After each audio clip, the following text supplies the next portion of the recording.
गौतम बुद्ध दार्शनिक नहीं, दृष्टा है।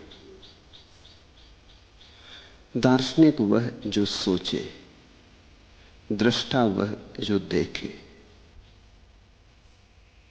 सोचने से दृष्टि नहीं मिलती।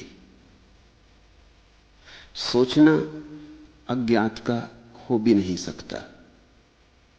जो ज्ञात नहीं है उसे हम सोचेंगे भी कैसे? सोचना तो ज्ञात के भीतर ही परिभ्रमण, सोचना तो ज्ञात की ही धूल में लौटना है। सत्य अज्ञात है, ऐसे ही अज्ञात है जैसे अंधे को प्रकाश अज्ञात है। अंधा लाख सोचे, लाख सिर मारे, तो भी प्रकाश के संबंध में सोचकर क्या जान पाएगा? आंख की चिकित्सा होनी चाहिए, आंख खुलनी चाहिए।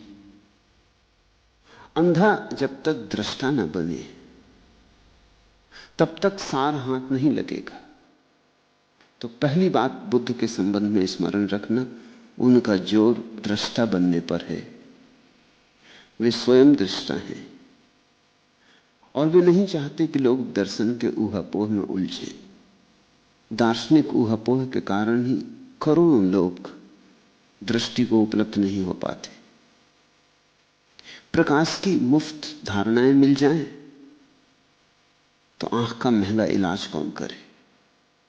सस्ते में सिद्धांत मिल जाएं तो सत्य को कौन खोजे? मुफ्त, उधार सब उपलब्ध हो, आंख की चिकित्सा की पीड़ा से कौन गुजरे? और चिकित्सा कठिन है और चिकित्सा में पीड़ा भी है। बुद्ध ने बार बार कहा है कि मैं चिकित्सक हूं। उनके सूत्रों को समझने में इसे याद रखना है। बुद्ध किसी सिद्धांत का प्रतिपादन नहीं कर रहे हैं, वे किसी दर्शन का सूत्रपात नहीं कर रहे हैं। वे केवल उन लोगों को बुला रहे हैं जो अंधे हैं और जिनके भीतर प्रकाश को देखने की प्यास है। और जब लोग बुद्ध के पास गए तो बुद्ध ने उन्हें कुछ शब्द नहीं पकड़ाए। बुद्ध ने उन्हें ध्यान की तरफ इंगित और इशारा किया, क्योंकि ध्यान से खुलती है आंख, ध्यान से खुलती है भीतर की आंख। विचारों के तो परत से परत तुम इकट्ठी कर लो, आंख खुली भी हो तो बंद हो जाएगी। विचारों के बोझ से आदमी की दृष्टि खो जाती। जितने विचार के पक्षपात गहन हो जाते हैं उतना ही देखना असंभव हो जाता है। फिर तुम वही देखने लगते हो जो तुम्हारी दृष्टि होती, फिर तुम वह नहीं देखते जो है। जो है उसे देखना हो तो सब दृष्टियों से मुक्त हो जाना जरूरी। इस विरोधाभास को ख्याल में लेना, दृष्टि पाने के लिए सब दृष्टियों से मुक्त हो जाना जरूरी। जिसकी कोई भी दृष्टि नहीं, जिसका कोई दर्शन शास्त्र नहीं, वही सत्य को देखने में समर्थ हो पाता है। दूसरी बात, गौतम बुद्ध पारंपरिक नहीं, मौलिक है। गौतम बुद्ध किसी परंपरा, किसी लीक को नहीं पीटते। वे ऐसा नहीं कहते हैं कि अतीत के ऋषियों ने ऐसा कहा था इसलिए मान लो। वे ऐसा नहीं कहते हैं कि वेद में ऐसा लिखा है इसलिए मान लो। वे ऐसा नहीं कहते हैं कि मैं कहता हूं इसलिए मान लो। वे कहते हैं जब तक तुम न जान लो मानना मत। उदास श्रद्धा दो कौड़ी की। विश्वास मत करना, खोजना। अपने जीवन को खोज में लगाना, मानने में जरा भी शक्ति व्यय मत करना, अन्यथा मानने में ही फांसी लग जाएगी। मान मानकर ही लोग भटक गए। तो बुद्ध न तो परंपरा की दुहाई देते, न वेद की। न वे कहते हैं कि हम जो कहते हैं वो ठीक होना ही चाहिए। वे इतना ही कहते हैं ऐसा मैंने देखा, इसे मानने की जरूरत नहीं। इसको अगर परिकल्पना की तरह ही स्वीकार कर लो तो काफी। परिकल्पना का अर्थ होता है हाइपोथेसिस। जैसे कि मैंने तुमसे कहा कि भीतर आओ, भवन में दिया जल रहा है।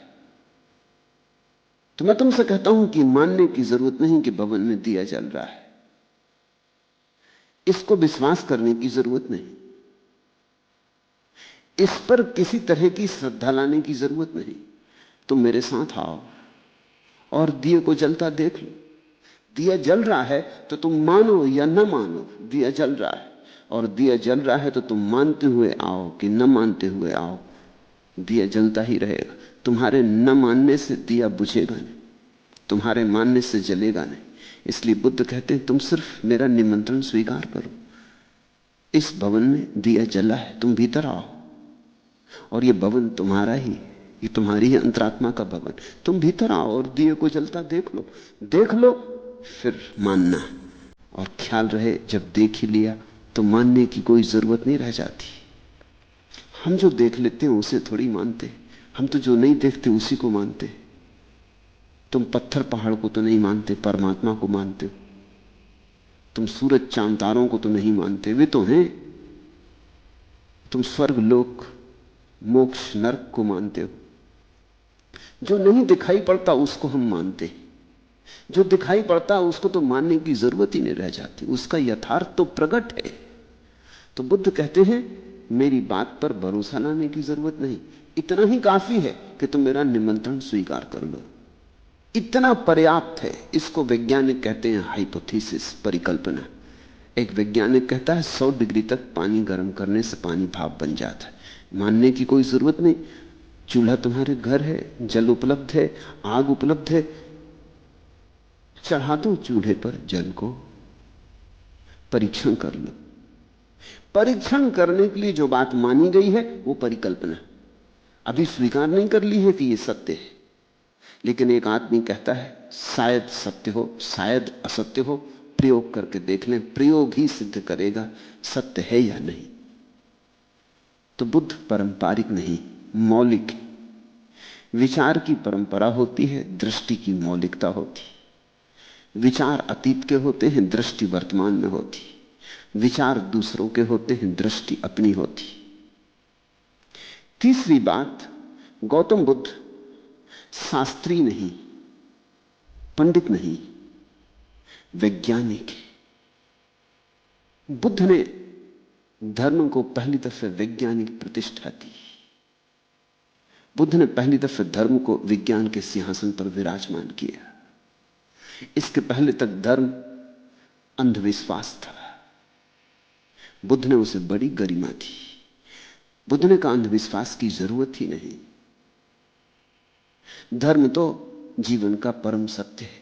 एस धम्मो सनातन, यह धर्म तो शाश्वत और सनातन है, तुम जब आंख खोलोगे तब इसे देख लोगे।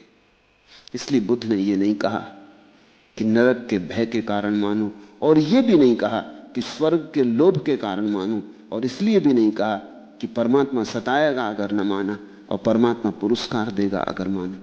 नहीं, ये सब व्यर्थ की बातें बुद्ध ने नहीं कही। बुद्ध ने तो सार सूत्र कहा। बुद्ध ने तो कहा यह धर्म तुम्हारा स्वभाव है, ये तुम्हारे भीतर बह रहा है, अहिर्निश बह रहा है।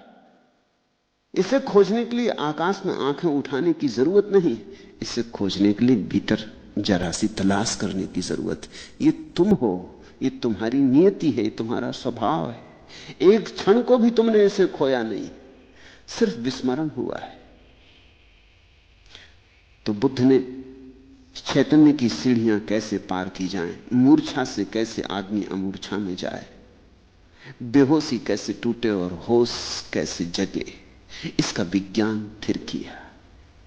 और जो उनके साथ भीतर गए उन्हें निरपवाद रूप से मान लेना पड़ा कि बुद्ध जो कहते हैं ठीक कहते।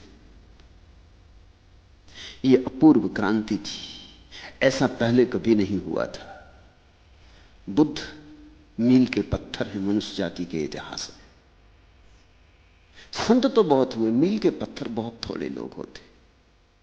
महावीर भी मील के पत्थर नहीं, क्योंकि महावीर ने जो कहा वो 23 तीर्थंकर पहले कह चुके थे।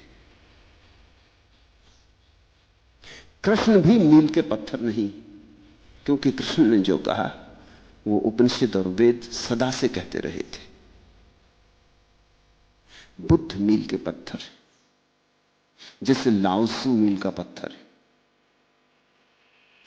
कभी कभार करोड़ों लोगों में एक आध संत होता है, करोड़ों संतों में एक आध मील का पत्थर होता है। मील के पत्थर का अर्थ होता है उसके बाद फिर मनुष्य जाति वही नहीं रह जाती, सब बदल जाता है, सब रूपांतरित हो जाता है। एक नई दृष्टि और एक नया आयाम और एक नया आकाश बुद्ध ने खोल दिया।